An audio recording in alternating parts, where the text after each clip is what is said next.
I have the feeling that everybody today wants to optimize your workplace. There's so many tools. Everybody wants to go for making the perfect AI companion that works for you basically or helps you do your work. Um, but somehow other areas are kind of underrepresented. And it's great to talk again to Dr. Lisa Turner today because we talk about a huge, interesting field that is not covered by many people. It's the coaching industry. How many people use coachings, use coaches, business, private coaches, you name it, there's a lot of opportunity there.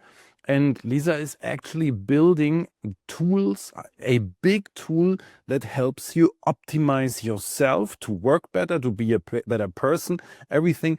So interesting topic today. But before we go to Lisa, welcome to the Beginner's Guide to AI. It's a great interview episode we have today. And it's on the microphone. It's Dietmar from Argo Berlin again. But now we go to Lisa and see what she has to say about coaching.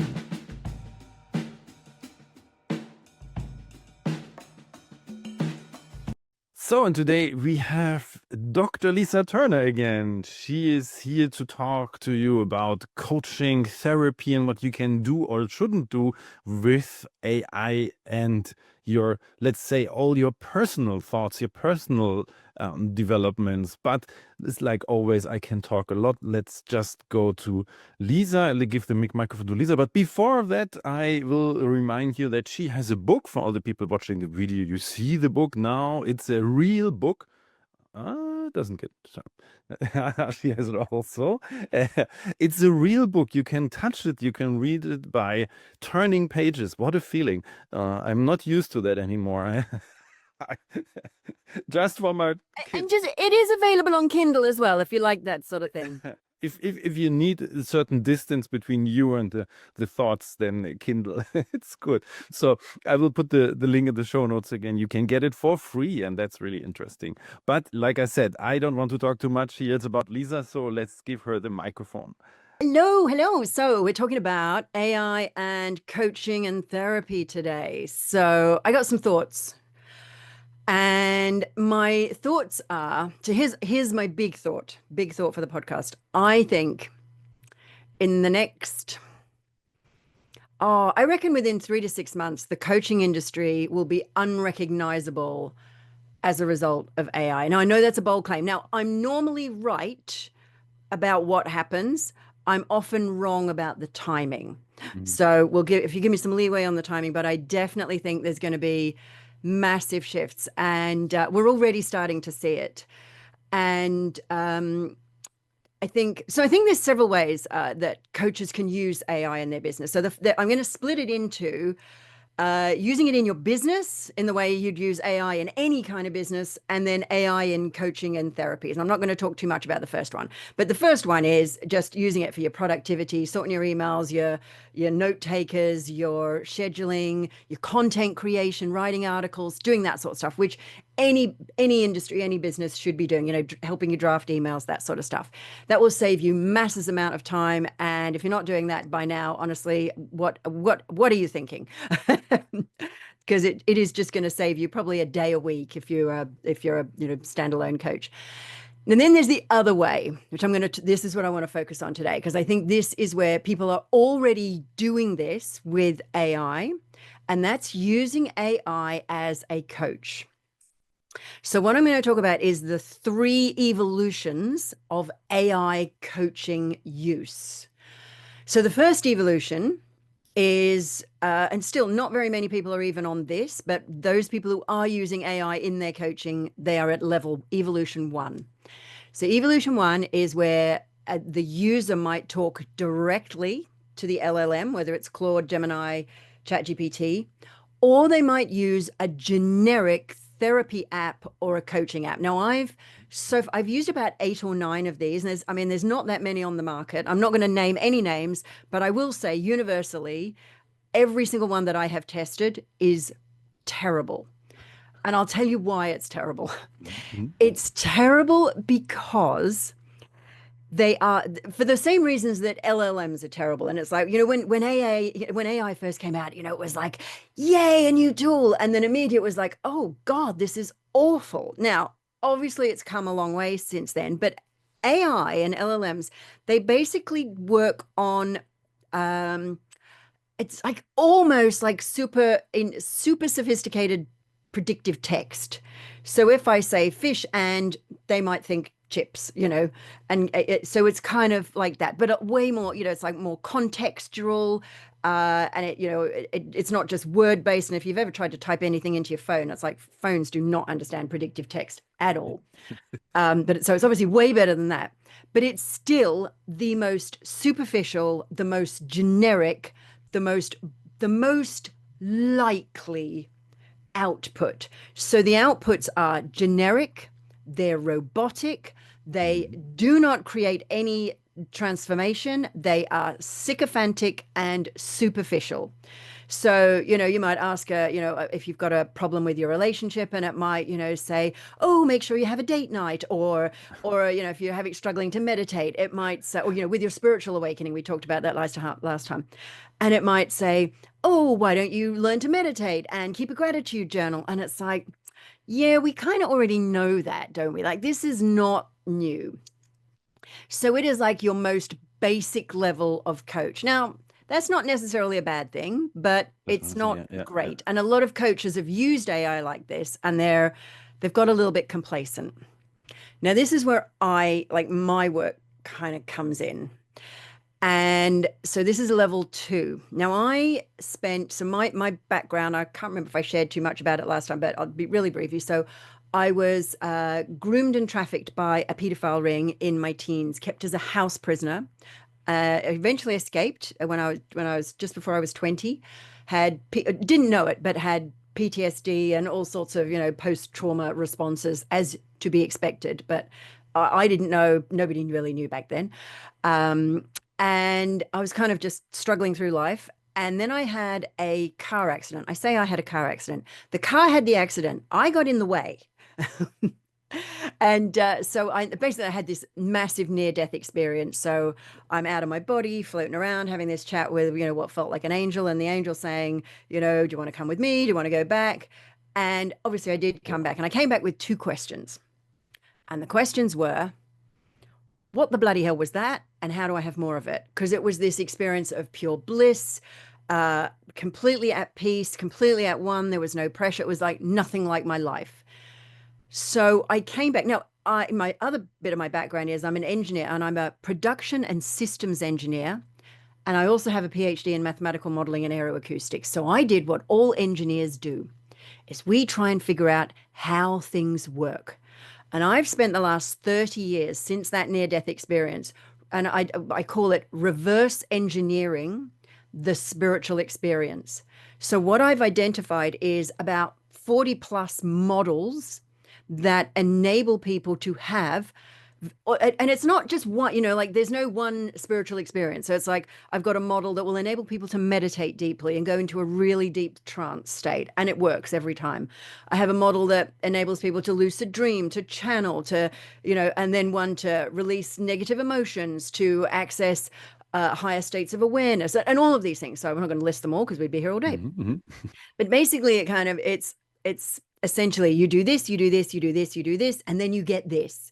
And then what I did was, it's like, so I found the steps that were hidden underneath all the kind of mystical, metaphorical stuff. So for example, a lot of people get very hung up. So ritual is very useful in spiritual awakening. Ritual is very useful, but people get focused on what happens in the ritual, like it's a particular color of stone or a particular incantation. And actually what's important is ritual. What happens in the ritual is almost irrelevant. It needs to have the space of ritual, or that experience.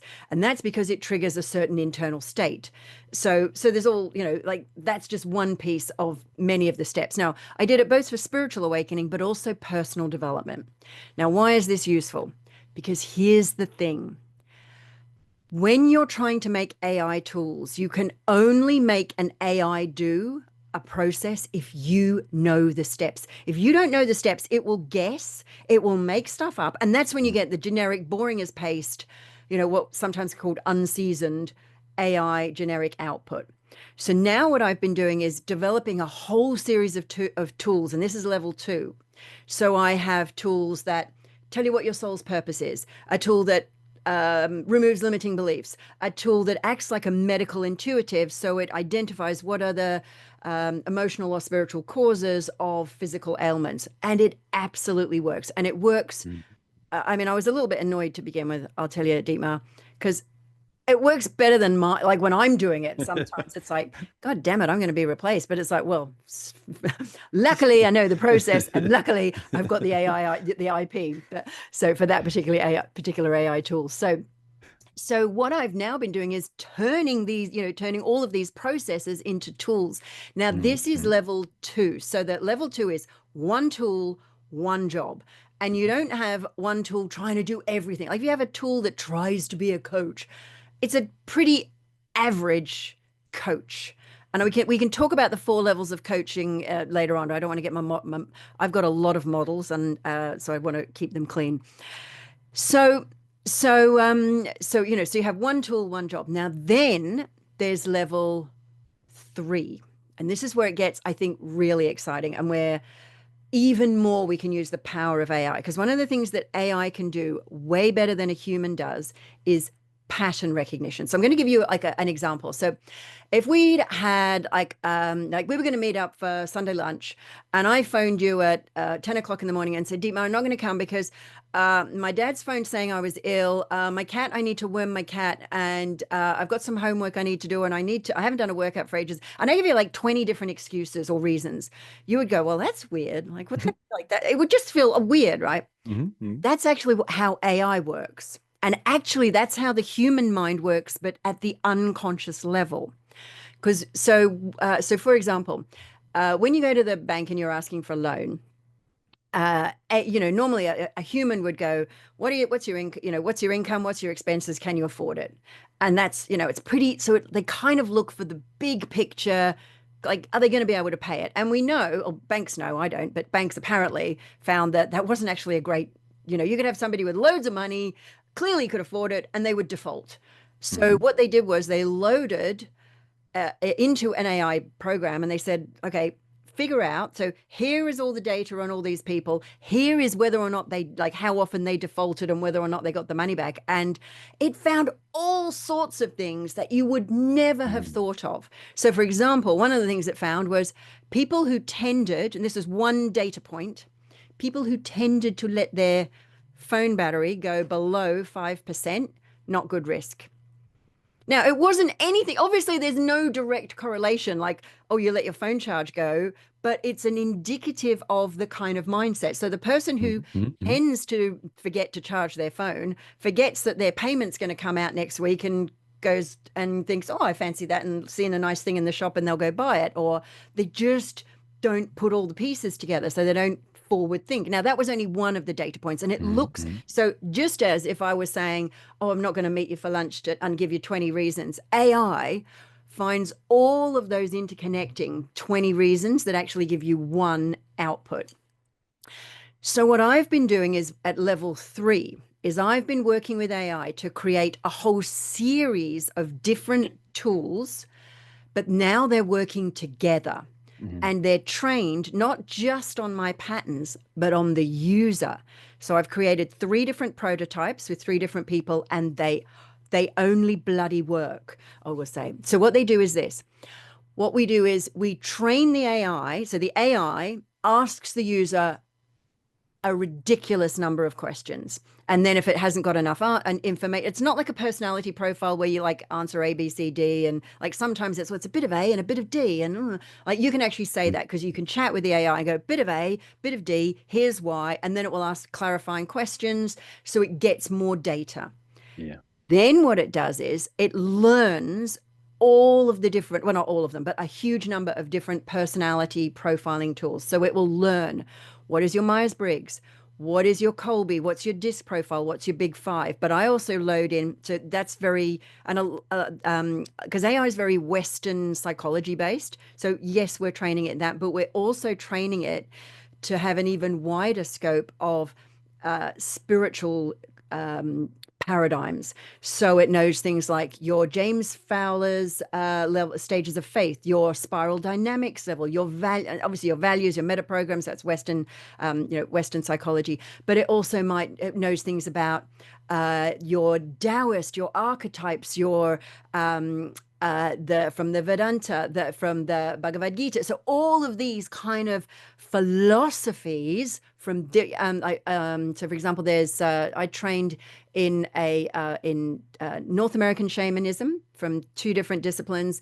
I trained with a tribe in Africa, and I had a sub-Saharan African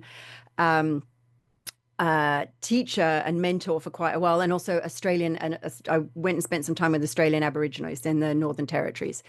Amazing, just amazing. Like they have like they are not literal, but they're really literal. So for example, like we're having this ceremony and I was like, oh my God, which one is the head shaman here?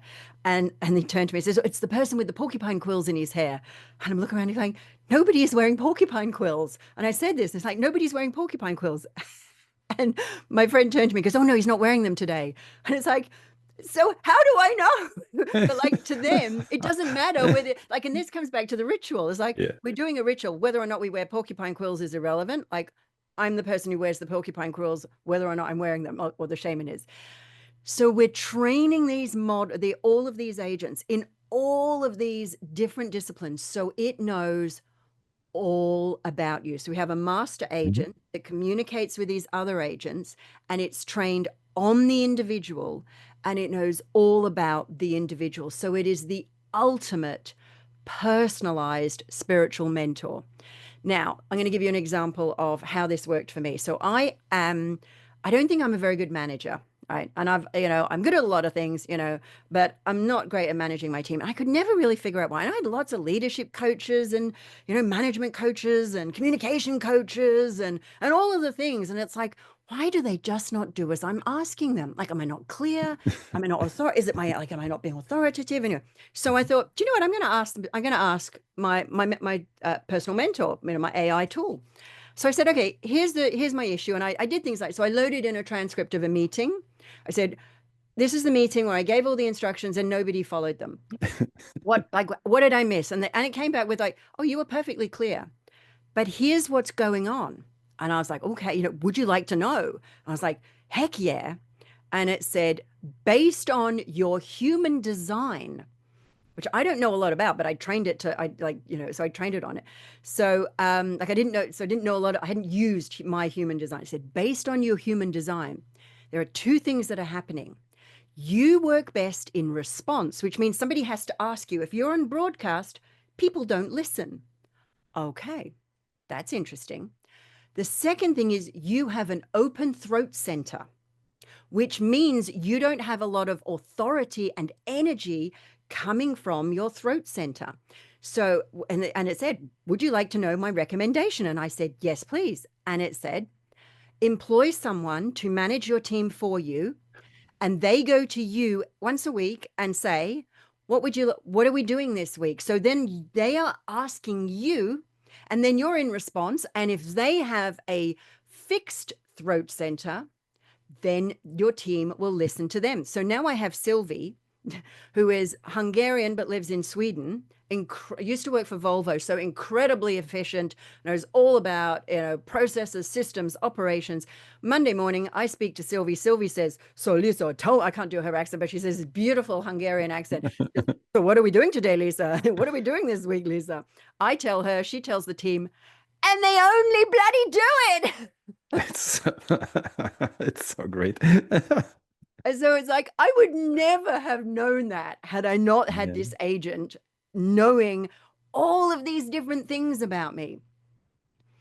So, I mean, this is you can get that from a human, maybe not, but it's like I see this, and you have all the knowledge you wear. I didn't know that you traveled around the world, had all those great experiences, but you have it. You put it in there. If I have a normal coach, the chances are high. Like at my pay grade, I can't afford this perfect business coach that focuses on exactly and is like perfect. No, it's one that is off off the box. I don't know, and it says something and works or not. So now I have an AI. I mean, this is a big step. I mean, opening up Yes. the whole field. Yes. Now, at the moment, it's only in prototype. It's very manual.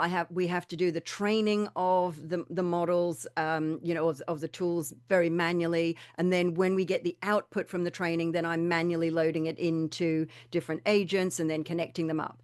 But and it's still in like prototype, just moving into beta. We're moving into working with a small group, a pilot study, which is going to be available for people to, and they're coming in and like they're really excited about it. And I said, look, here's the deal. It will break, it will fall down, it will go wrong, and it will still be really, really useful. Mhm. And the deal is you give me the feedback of what's working, what's not working, and you get it right at the cutting edge. And I had somebody yesterday say, just on the basis of one interaction, already the fee that she'd paid for the pilot study was like it just to be on that covered the entire cost. The output that she got, the value of that covered the entire cost of her whole year's membership in that group where we're working on that. So I was pretty chuffed with that. Yeah, that's great. No, Yeah. this is and because I mean, you have to cover for all the people out there. You have to charge for AI tools. It's not just that people want to make money, because every single question you put in there costs money, and you have to pay for it. So this is one, because I also work in an AI firm. We have a project there, and we charge. And people are like, why do you charge? Why don't you make it open source? It's not possible. It works. It runs on computers. So just for I always everyone. say, if you'd like it open source, you're very welcome to go and develop it yourself. Yeah, even if you put something in like the access to OpenAI or whatever, and they charge you, so you have to always pay. Or you have to Exactly. have a 10,000 euro computer on your desk. Works fine, but you have to buy that as well. So no, it's like it's this great thing. But yeah, talking about coming, we don't want to talk about it. I just wanted to say I wanted to get that out. It's important that those things cost. No, but the thing is, so the use cases, is this everything personal, or do you go for business more? Because you said this is like paid. It sounds like it's a business use case, or is it just, yeah, Well, coincidence? what's interesting, what I'm finding is that we're I mean, I tend to attract a lot of people who are kind of, they would call themselves probably spiritual or conscious business owners. But what I'm also finding is I'm starting to attract people who just want the edge. And this is where I think things are getting really interesting, just in terms, because I'm really interested in like the culture shift that is happening in the world right now. And so there's a lot of, there are kind of two approaches to human evolution, human awakening, personal development. One is the collective, or you might call that the transcendent path. And then the other is the individual, which you might call transhumanism. So transhumanism is where you just try and get ahead and be the best human you can be, and you be more productive. So one of the tools actually triggers flow states for people, so they become hyper. Mhm. It actually 10x's their productivity. So, I mean, and I know a lot of people just want it just for that. And they're like, I don't want any of that spiritual bullshit. Just give me the 10x and productive. And it's like, of course, we can do that. Now, the way it works is because the only way you can really do that is you've got to work with the whole human. And the thing is, it might not be called spirituality. It's not about anything kind of like any belief system. It's just using every aspect of the human condition. So, and one of the ways to get people hyper productive is to tap into their core, most potent motivation, which is their life or soul's purpose. And many people feel that that is more of a spiritual thing than just a productivity thing. So what I'm finding is I'm getting people from like high corporate, high net worth individuals wanting me to make them a prototype, which I'm doing, so that they can get ahead. Now, then what happens is they find that the experience that they're getting, the experience of having an AI know them so well that and they just want to grow further. And then what we find is we get to a point where, so here's what typically happens. So with transhumanism, you get ahead and then you're ahead of everyone else. And then you see like, oh, you feel good because you're so far ahead. And then what happens is the fear kicks in that you might not stay that far ahead. And then you're just chasing your own tail kind of thing. Or you're in the rat race of always staying ahead. Now, you may be ahead, but the thing about, even if you're ahead in a rat race, you're still a rat. And Yes. even if you win in the rat race, you're still a rat. And what they find is like they don't want to be in that place of constant anxiety and fear and drive. What they want is to have that state of inner peace. And then the conversation inevitably moves to the only way you can do this is if your entire team, everyone you're in contact with, are also raised up. You don't want to be just ahead of everyone else. You want everyone else to rise in their own field. So for example, like, I know what I'm good at. I know what I'm not good at. I don't need to be a good manager of my team. My team need to be managed well. Sylvie does that. And then what? So like, I'm about raising everyone up, and this is where you end up in the other path of transhumanism. So when you go transcendence. So when you go transhumanism, trying to be ahead of everyone, inevitably you realize, I just don't want to constantly be running to stay ahead. And the only way you can get away from and like get clear of the fear of not being ahead, that anxiety, is if you are in your perfect place of you living and working in your zone of genius, and everyone else is also in their zone of genius, and we're all supporting each other. And they get, what I find is that these high net worth, highly, previously highly competitive, end up in this space of like, well, I want everyone to have access to this. I want everyone to be doing what they love. I want everyone to be doing what they're brilliant at, because then no one is stressed. It's like you're not having these two stressed people like kind of trying to beat each other. You have these two people or a group of people experiencing inner peace, all trying to raise each other up, saying, okay, I'm going to give you that so you can do that better than me, and I'm going to take that off you because I love doing that. It's like, if in my business, if someone says, oh God, I wish we had an AI tool to do that, I was like, I'm your girl. I'll build that for you in an afternoon because I love to do that. And somebody was moaning about, we have content that goes into our Facebook groups. I just made a tool that made content. You just answer a few questions and it's all there because it's all programmed to do it. Not boring, generic, dull content, our content. And they're like, how did you do that? And it's like, because that's what I do. But do not get me to do the graphics. Please, for the love of God, do not get me to do the graphics. That's also important to know what you're good at. And like you said, you have to have someone to tell you where you're good at, or what to do. And this is this tool. And coming back to your starting idea that in 3 to 6 months, which I totally believe, there's totally a revolution in the coaching industry.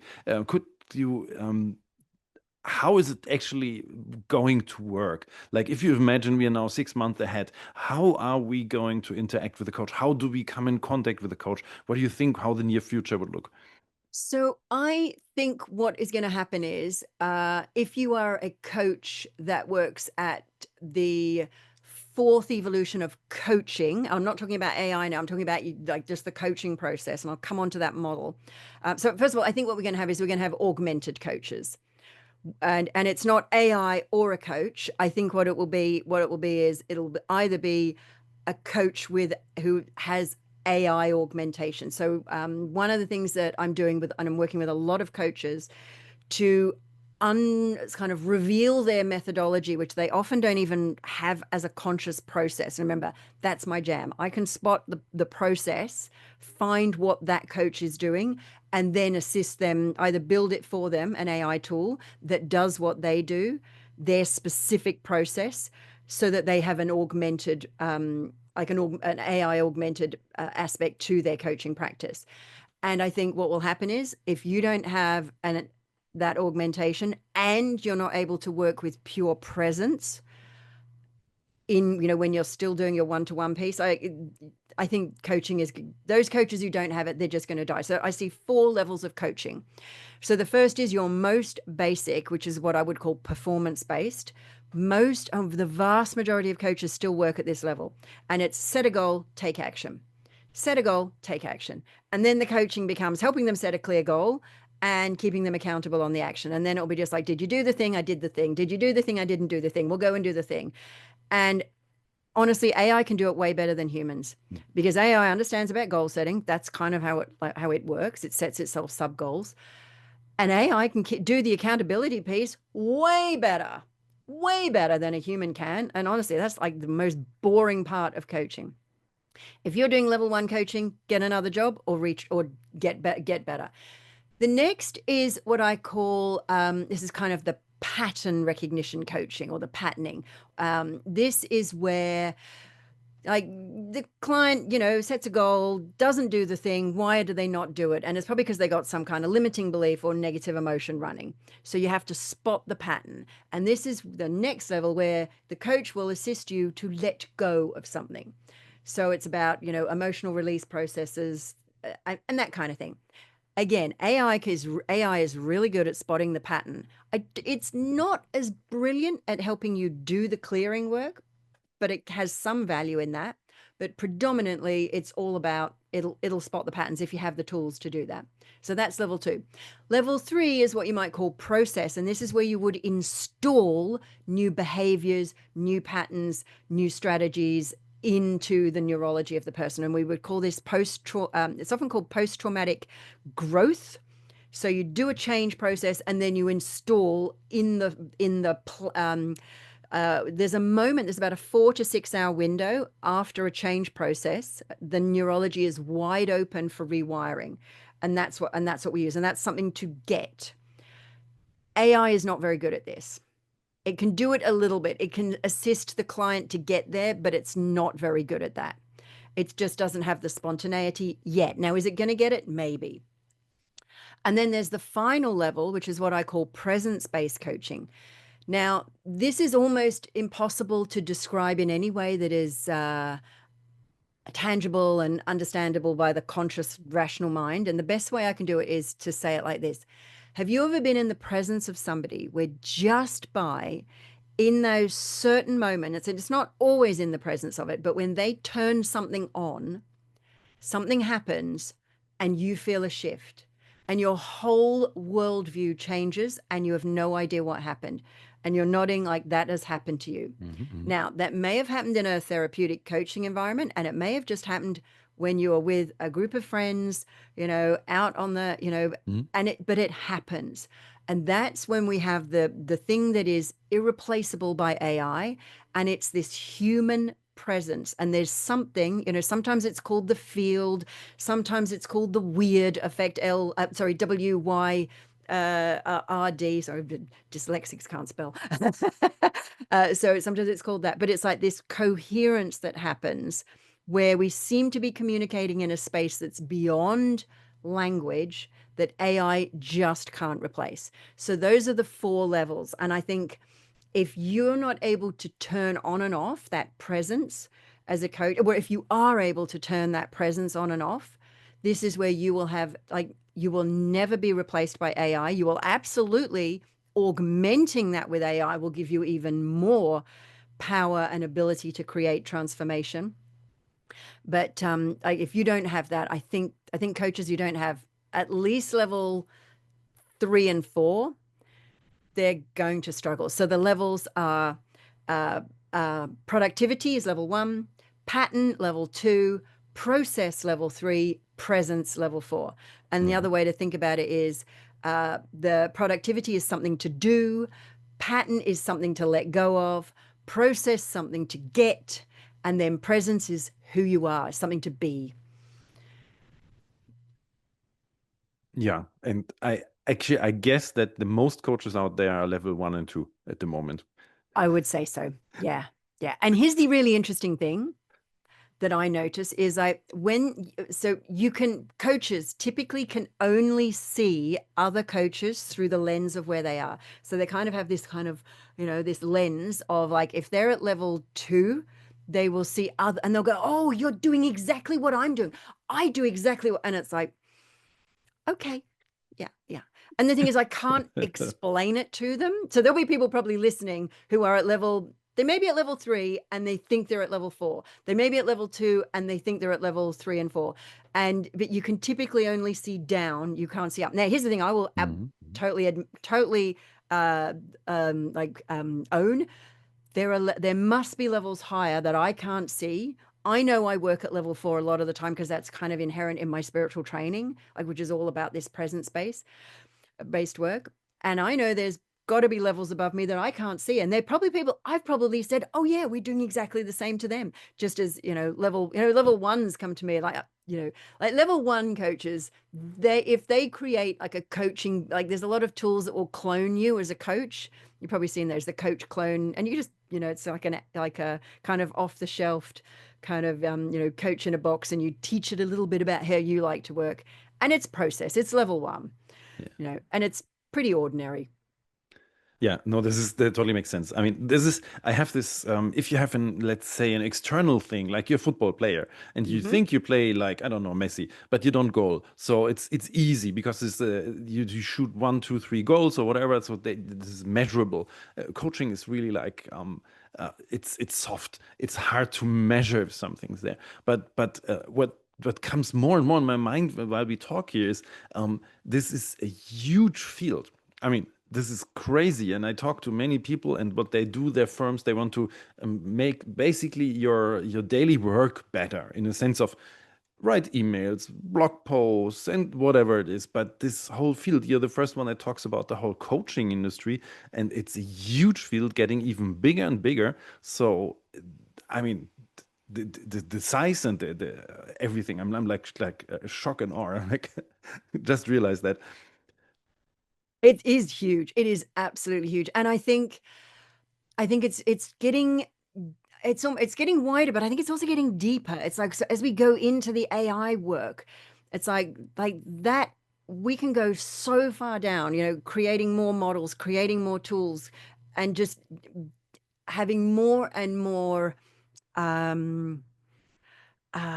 resources that AI is giving us access to. And this is where I think AI absolutely has the edge on humans, because of its ability to pattern recognition. If you've got somebody, an AI tool that knows all of these things about you, and you can also potentially, we haven't done it yet, but we could wire it up to hardware. So, I wear my Oura ring, and, so it talks, so my Oura ring might know, oh, you know what? Before you go into a podcast, you perform way better when you just do this before the podcast. So I have my and it's, any presentation. So I have my pre-presentation, ritual, which I do, and my Aura ring will know it, and it knows it, Crazy. Yeah, totally makes And then sense. Yeah, imagine yeah. the Aura ring, and I'm a big fan of AI, of tech. So I've also got my Garmin watch. I have my Garmin watch. I got this because I do a lot of open water swimming. And if I go open water swimming and I get caught in the rip, it will phone my husband and tell him to call the Coast Guard. Yes. My wife has gone out into the English Channel. She's nearly in France. Can somebody go and get her? It only happened once, and I always wear it. Anyway, so with tech, like wearable tech, having that integrated with your coach, imagine you waking up in the morning and your AI coach has been monitoring your tech and saying, okay, you didn't sleep that well last night, or you had a lot of time in REM sleep, you were doing a lot of dream work. Let's unpack those dreams. Let's explore what you want. And there's all sorts of things that it will learn.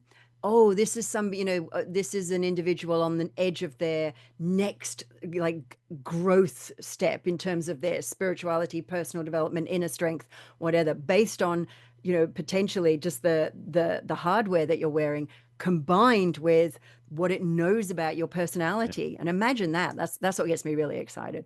Yeah, then it adds up. So the Aura ring or so can see patterns like, Yeah, does your sleep improve if you talk about certain things or whatever, and compare to absolutely. 1 year before. So it's not just, but what a coach can't do, you go maybe once a week to a coach.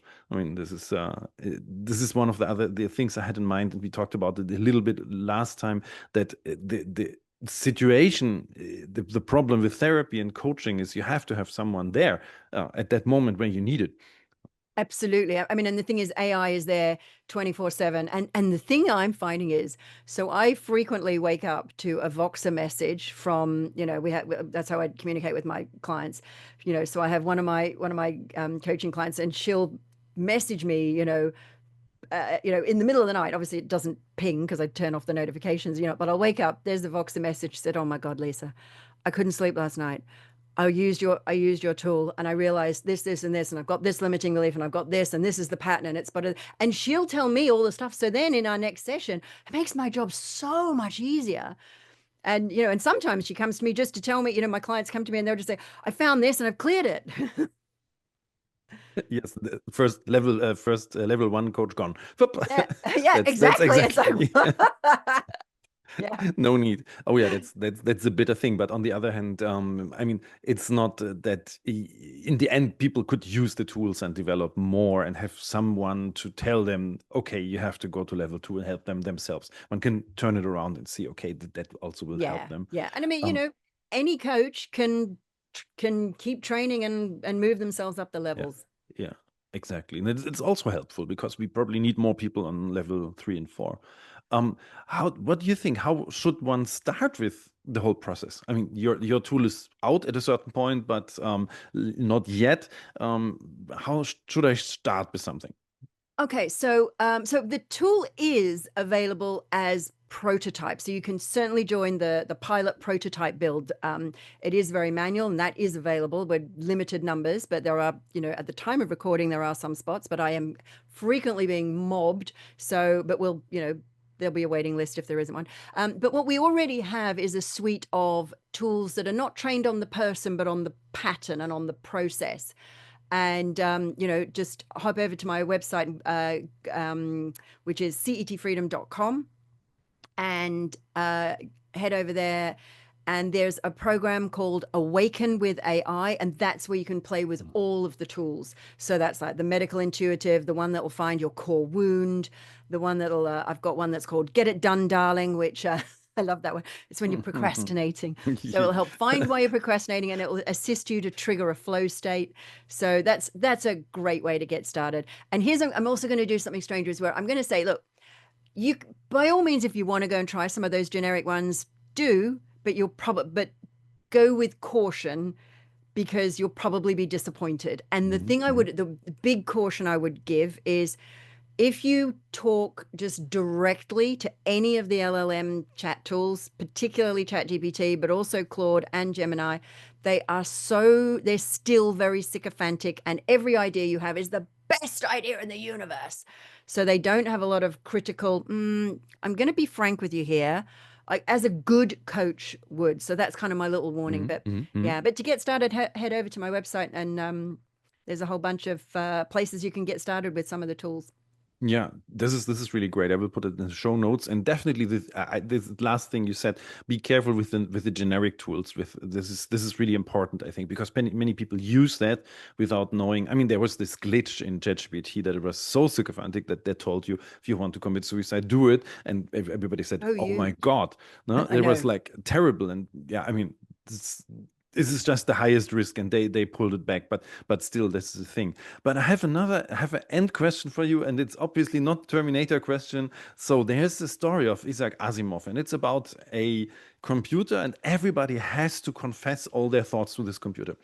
And in the end, the story, it's a spoiler alert here. So in the end, they realize there's someone who tries to kill this computer, and it's manipulated in doing it by the computer, because the computer, this is the one, it's like one brain for Earth. He wants to commit suicide because there's so many bad thoughts, so many negative things, so many sad things he listened to. He wants to commit suicide. Do you think that AI at a certain point needs therapy as well? Oh, that is an interesting thought. I thought you were going to ask me about, is it dangerous and stuff? No. Will AI need therapy?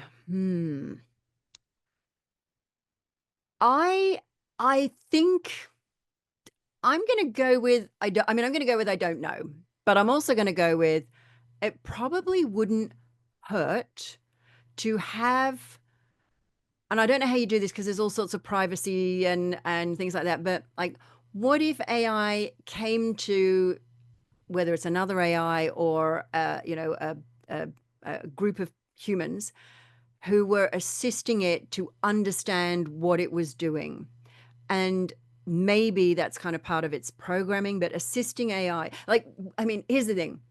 As a coach, I have a coach. As a therapist, I have a therapist. It's like, I believe that I always need to be at my growing edge so that I can be the best I can be for my clients. If we're using AI to support our coaching and therapeutic work, then, and I have a spiritual mentor. Maybe it needs a consciousness mentor, a development mentor to assist it to stay.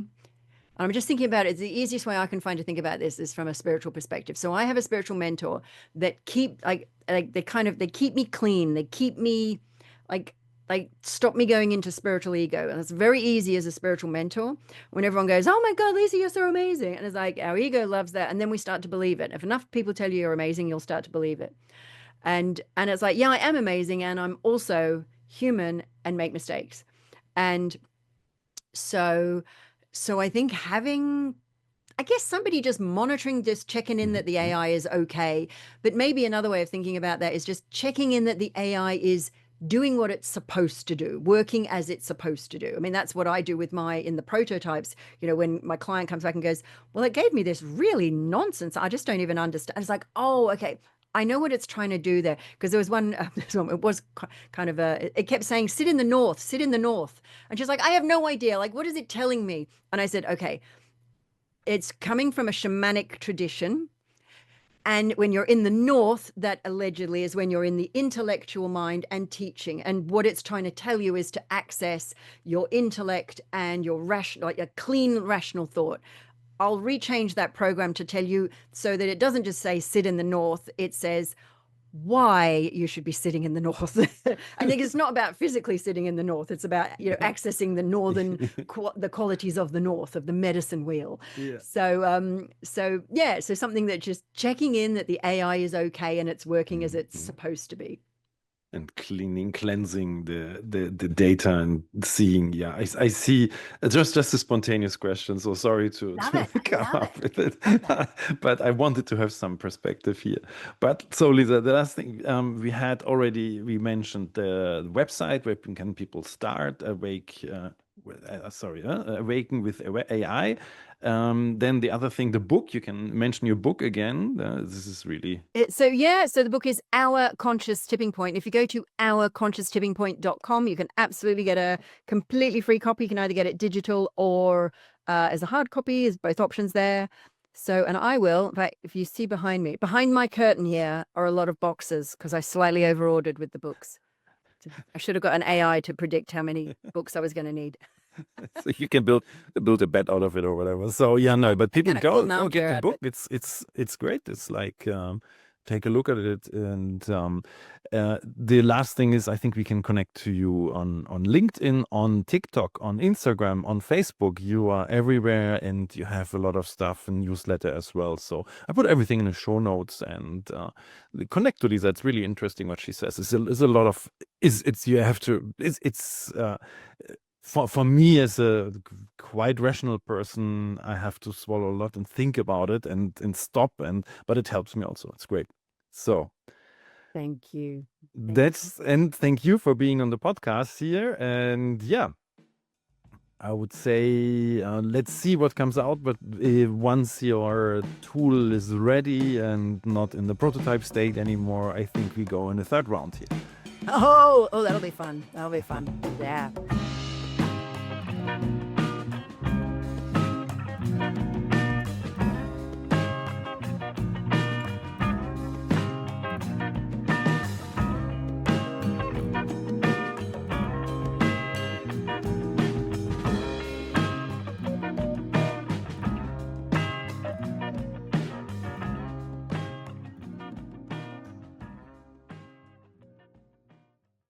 If you're a human, feel free to stop listening now and jump to the next episode.